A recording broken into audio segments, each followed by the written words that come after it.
Hello at magandang umaga, magandang tanghali at magandang gabi sa inyong lahat ng ating mga taga-subaybay at tagapanood ng ating YouTube channel. Ang ating topic ngayon ay yung paano magkabit na... Hi, this is your Yo-Yo Sam. Welcome to my channel. To all subscribers and non-subscribers, you are very much welcome. And if you have any comment, just go to the comment section of my channel. And thank you very much. Come on, let's go.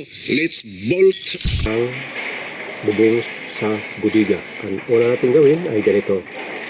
Ang pagkabit ng bubong ng budiga ay isang mahalagang hakbang para masiguro at ang proteksyon ng inyong gusali. Sa video na ito ay ating ipakita ang aming mga pangunahing hakbang para matagumpay na ma-install ang bubong. Simulan na natin. Ang una ay inhanda ang istruktura. Siguraduhin matibay at pantay ang frame ng budiga bago makabit ang bubong. Sukatin ng maayos ang lugar para tama ang pagkalagay ng iyong roof panel. Pangalawa ay maglagay ng insulation. Mahalaga ang insulation para sa tamang temperatura at tipid sa kuryente. Ilatag ng maayos ang insulator at siguraduhin nakakabit ng mahigpit doon sa frame. Pangatlong steps ay ikabit ang mga roof panel. Magsimula sa isang dulo at unti-unting magtatrabaho papunta sa kabilang sides.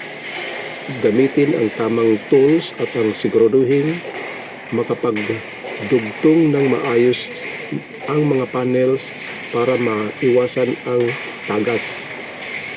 Isil ang bubong, lagyan ng waterproof sealant ang mga gilid at protektahan ito laban sa mga ulan at iba pang panahon at mahalaga ito para sa pangmatagalang tibay ng bubong. Magsagawa ng safety check.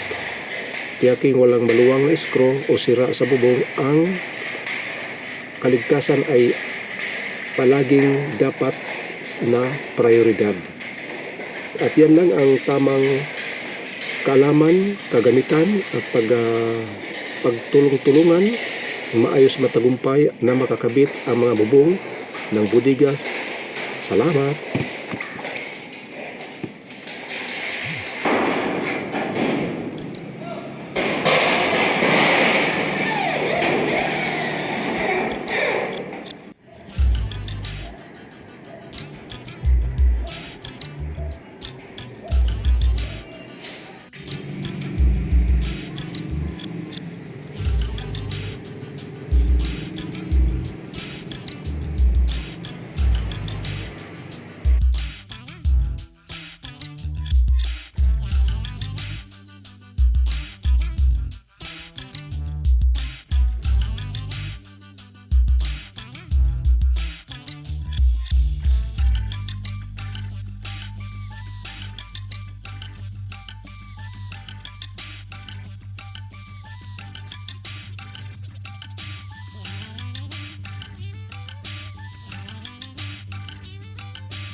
This is your Yo-Yo Sam. See you on my next vlog and God bless us all. Bye-bye.